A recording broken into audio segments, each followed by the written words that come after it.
Sorry about that. As many of you who've been here when I've been here before know, I like to bring a contemporary reading to go along with the ancient reading from our Bible. Today is not so much a reading, although it will be read, as it was a spoken story. If you are familiar with National Public Radio's show Morning Edition, every Friday they have an episode called Story Corp. And these are stories collected from ordinary Americans, from Maine to California and Alaska and Hawaii as well, who father and son, mother and daughter, grandmother and grandchild, sisters, brothers, come and talk a little bit about their lives.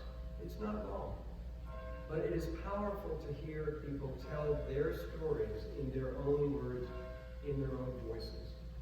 Well, there was one story recently from StoryCorps that almost brought me to tears. And I thought, not that I want you to cry, but that you might enjoy it as well, because there is a lesson in it about, well, the difference we can make if we try. I'm asking my wife Steffi to come and read this story for us, because I think it will sound best in a female voice.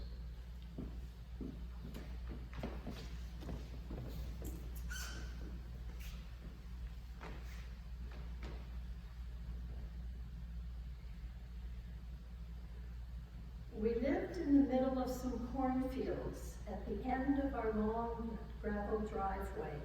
It was very neither here nor there. In Archie comics, people would come door to door and sell encyclopedias and things like that. But that never happened to us. And Mom hated everybody. So we didn't have a lot of people ever come to the house. She was really hard to deal with because she was an abusive alcoholic. I remember she had gray roots and a round face with a little scar by her mouth, excuse me, where she got dragged by horses as a kid. But Mom could be a very generous spirit, and she had access to this childlike joy and wonder that a lot of grown-ups never seemed to understand. One time, we were in the house, and Mom heard it first.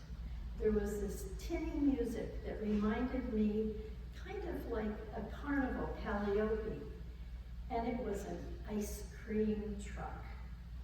I remember Mom ran to her purse and just handed us fistfuls of dollars and change, whatever she could scrounge from the bottom of it.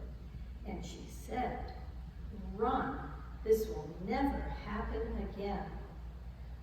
I remember my feet pounding on the grass in the front yard. And I don't know what I got, but it was cold and sweet.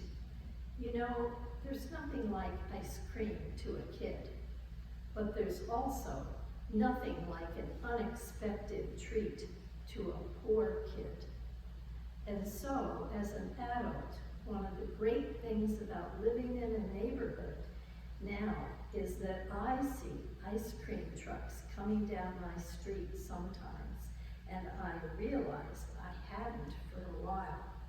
So I called the first one I found, and he said, "We're not going out a lot because of the high gas prices, but we do events." Well, my birthday was just 10 days away. I said, "Great, please show up." And so the ice cream truck came.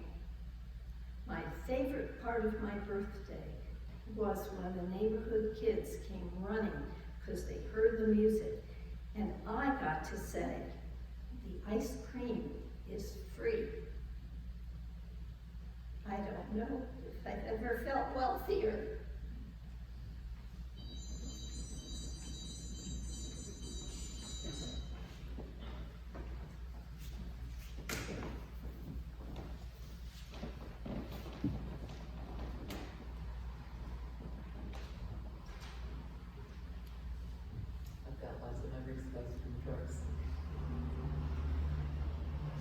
Gospel lesson for this morning is John 8, 2-11, verses 2-11. Early in the morning, he came again to the temple. All the people came to him, and he sat down and taught them.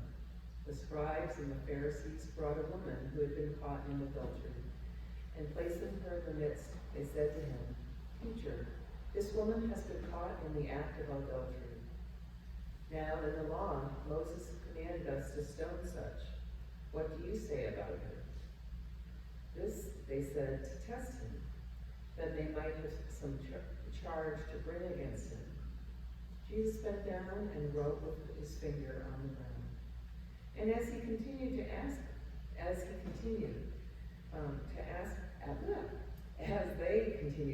him, he stood up and said to them, "Let him who is without sin among you be the first to throw a stone at her." And once more he bent down and wrote with his finger on the ground.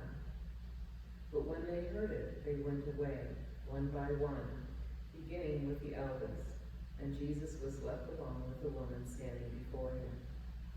Jesus looked up and said to her, "Woman, where are they? Has no one condemned you?" She said, "No one, Lord." And Jesus said, "Neither do I condemn you. Go and do not sin again."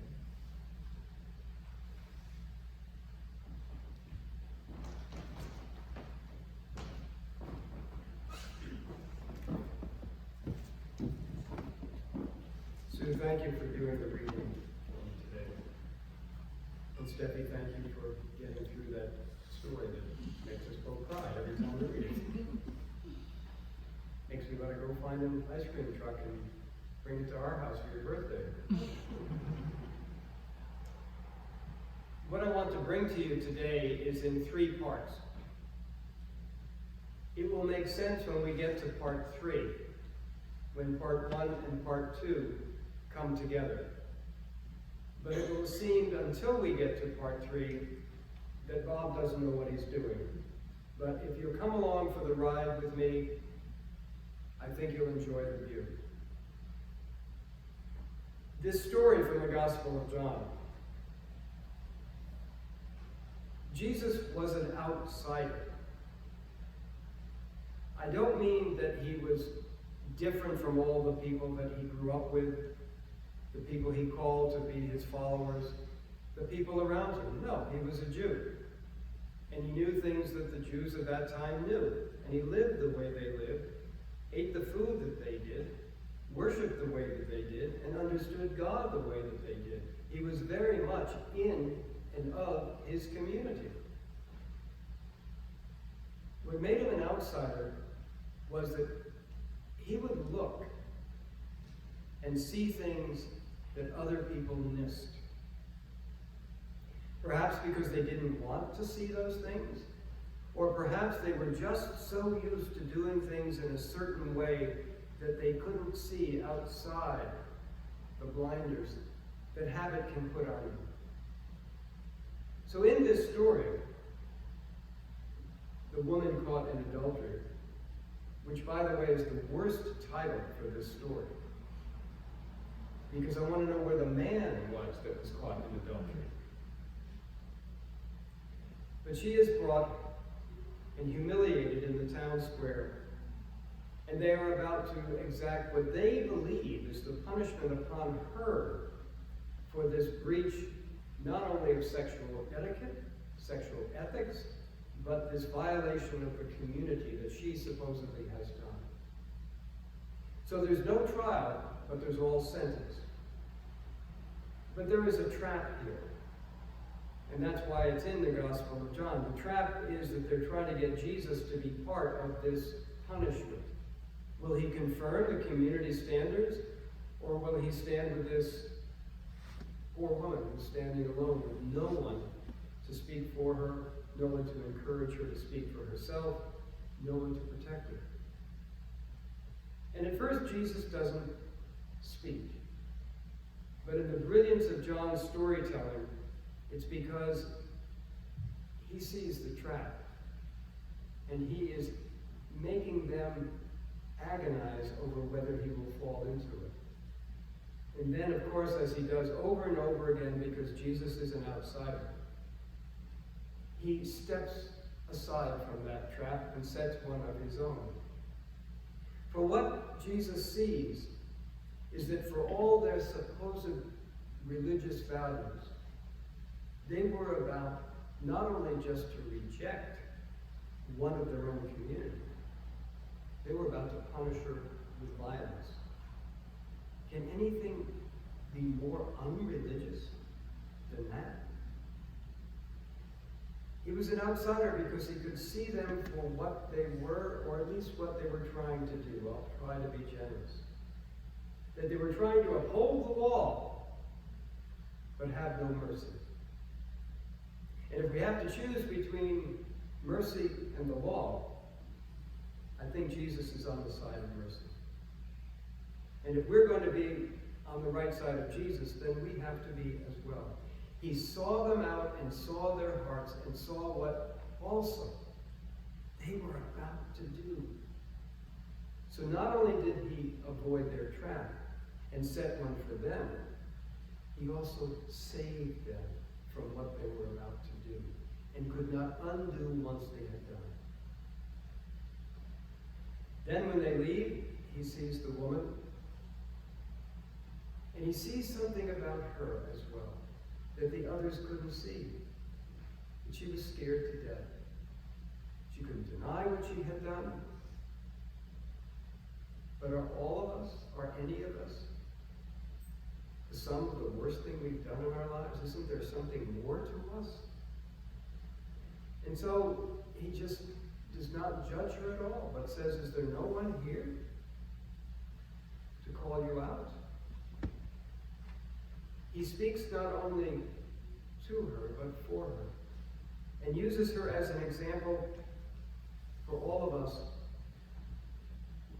that when someone is outside our circle of family, friends, and community,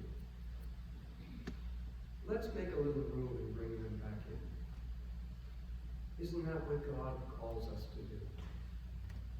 And so he says, then I do not condemn you either. Go and sin no more. Try harder. But you are still one of us. It's his ability as an outsider from the elders and community leaders to see what they couldn't see. And when he looked at her, to see what she couldn't see. She was still a child of God and worthy of a second chance.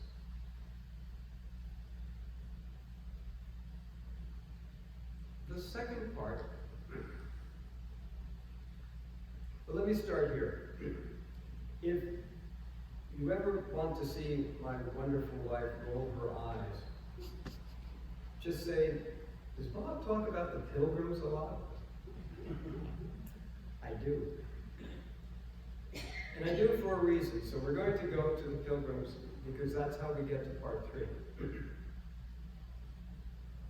We all know the basic story, or I think we do, about the Pilgrims who came over on the Mayflower in 1620. But there are some important and interesting parts to their story that apply to us today here in the Hancock Congregational Church. They came over, saints as they were called, with other strangers who took passage on the ship to come and make their fortune. But this group of religious people were coming because they had very different radical ideas about church, how it should be organized, than anybody back in England. In fact, their ideas were so radical that the group that met with them left England for Holland, where they were more or less tolerated and left on their own. And so Pastor John Robinson was their leader. And there were about 300 plus people who were in Holland. But things were getting bad in Holland, I'm telling you the story. So they sent a vanguard ahead across the North Atlantic to see if they could start a colony, and then Pastor Robinson and the rest would come later once this vanguard group had established itself in the New World where they could worship as they wanted to and be free to do so, outside of the King and the Church of England, which, by the way, still today, the monarch is not only the head of the country, he or she is the head of the church. And these people didn't see it that way. One of their radical beliefs, so radical that it made them liable to arrest and perhaps even death, was that they believed that the church was the congregation. It started from the bottom, not from the top. The church was not the building, the church was not the clergy, the church was not the king. The church was the congregation, the people, the brothers and sisters, the followers of Jesus. And everything rose up from the bottom, from the congregation. One of the radical ideas they had, based in this idea, is that the congregation should choose its own leaders. The congregation should choose its own pastor and teacher. Now that may sound absolutely normal to you good folks here who are going to do that in a couple of weeks. But in the early 1600s, if you could choose your own pastor, maybe you could choose your own government, your own king. And the people back in power in England weren't going to let that happen. The congregation comes first. And they, through prayer and discernment, find out who has the gifts for what. And so then they will elect, they will vote. We are a church that votes. When they see who has that particular gift that the congregation needs to thrive as a community of followers of Jesus. And that includes the pastor. That was a radical idea that the Pilgrims had. Now, you may not know this, but they came over, that group of Pilgrims, that group of separatist nonconformists, without a pastor. Their pastor, John Robinson, was back in Holland. And unfortunately, John Robinson died in 1625, although they had expected him to come with the rest in a number of years. And the thing that we may not remember is that for more than 10 years, that group of Pilgrims who established the first Congregational Church in the English colonies had no pastor. They went along, they took care of one another because the congregation comes first. They took care of one another, especially when that first winter when half those who came over starved to death. They took care of one another, they organized and led the church. Now, if you read William Bradford's On Plymouth Plantation, did I tell you that I like the Pilgrims? You will also read that they made some mistakes because they got very comfortable in seeing the world in one way, and they got very comfortable in running their little church and community.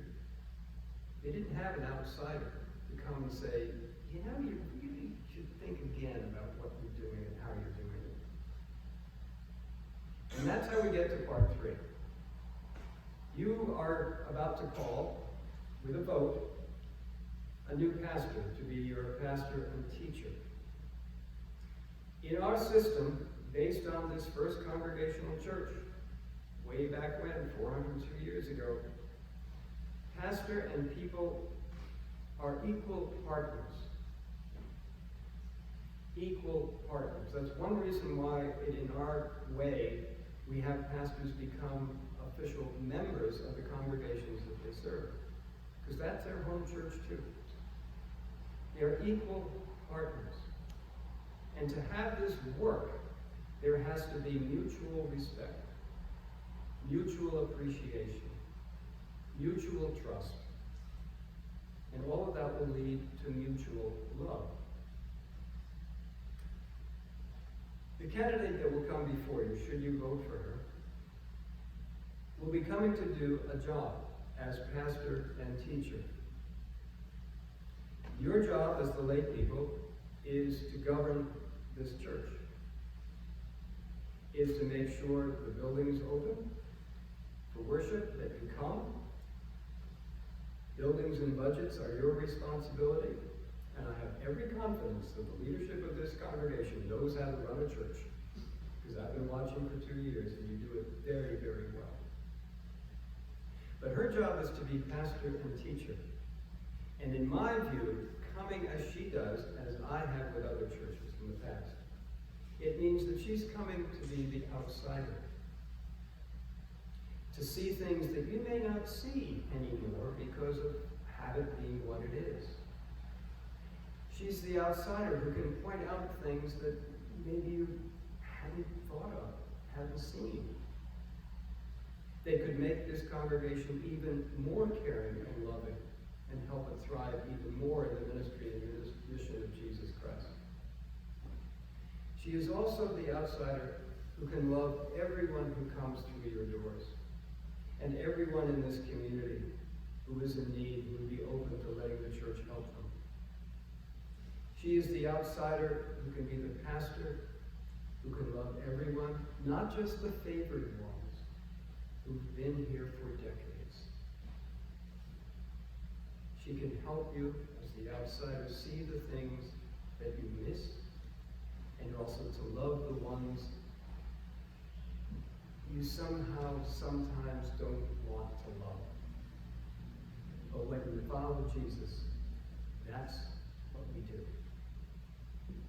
If you let her do her job, and you do yours, you will have a thriving partnership that will help this church grow in spirit, in faith, and grow in light that will radiate to the rest of your community. And it will lead to mutual respect and mutual trust. And I believe it will lead to mutual love. Because in our brief time with you during these past 2 years, we have come to see and feel and know that you are very, very, very easy to love. We wish you well on October 2nd.